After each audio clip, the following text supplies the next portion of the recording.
Hello and welcome back. So today I'm going to talk about a topic that I hear about all the time.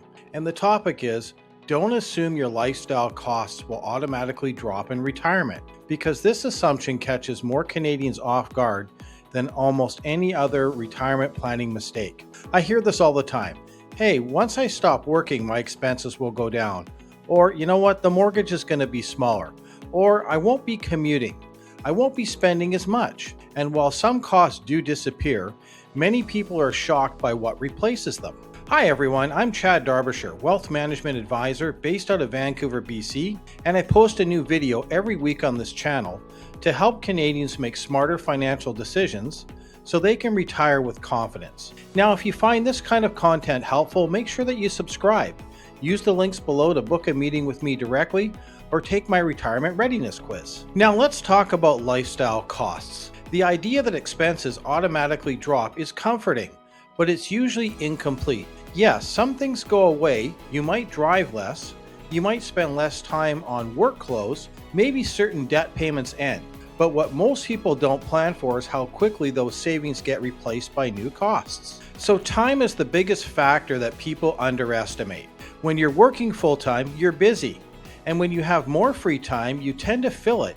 Your travel tends to increase. Hobbies become more serious. Dining out happens more often. And entertainment shifts from occasional to regular. Now, these aren't bad things. In fact, they're often the reward for years of hard work, but they still cost money. Another area that people overlook is home-related costs. Many Canadians assume that their housing costs will drop, but maintenance doesn't retire when you do. In fact, as homes age, costs often increase. Repairs, renovations, property tax, insurance, utilities, and the general upkeep doesn't disappear and in fact may increase. For some people, these home-related costs become more noticeable, well, because they're home more often. Then there's helping family. Now this is a big one. Adult children, grandchildren, aging parents. Financial support often shows up later in life, not earlier. Helping with education, housing, emergencies, or caregiving is incredibly common, and it's rarely budgeted for properly. It's also emotionally driven, which makes it harder to say no even if you haven't planned for it. Healthcare and personal well-being are another major blind spot. Even if you're healthy, costs tend to rise over time. Services, supplements, fitness, mobility support, and convenience spending all become more important. These expenses don't usually show up all at once. They creep in gradually, which makes them easy to underestimate. And then there's inflation. Now this is the silent one. Even modest inflation slowly increases the cost of everything over a long retirement. And what feels affordable today doesn't feel the same 10 or even 20 years from now. Assuming flat spending over decades is unrealistic, but many plans are built that way. Now the real problem is when lifestyle costs are underestimated. It makes financial plans look stronger than they really are. People feel more confident early on, they spend freely at first, and then feel pressure later when reality doesn't match expectations. That's when stress starts to show up. That's when people start worrying about whether they've made mistakes. A good plan doesn't rely on best-case assumptions. It relies on realistic ones. It doesn't assume spending disappears.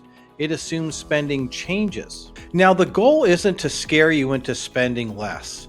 The goal is to give you clarity so you can spend confidently. And when you understand what your lifestyle costs actually are, decisions become easier. You know what's sustainable, you know what flexibility you have, and you know which choices matter and which ones don't. That clarity is incredibly powerful. Now, this is why two people with similar savings can have very different experiences. One feels relaxed and in control. The other feels anxious and restricted. The difference is rarely the money. It's whether lifestyle costs were planned for honestly. So if you're not sure whether your current plan truly reflects how you want to live, then let's connect. You can take my retirement readiness quiz. And if you want to talk through your situation personally, you can book a meeting with me directly using the links below. No pressure, no obligation, just a conversation to bring clarity to your numbers and your lifestyle. Now, if you found this video helpful, that's great. Make sure you subscribe to the channel. I release new videos every week focused on helping Canadians avoid mistakes, reduce stress, and retire with confidence. The goal isn't to assume life gets cheaper. The goal is to make sure your plan supports the life you actually want to live. So I want to thank you for stopping by, and we'll see you in the next video.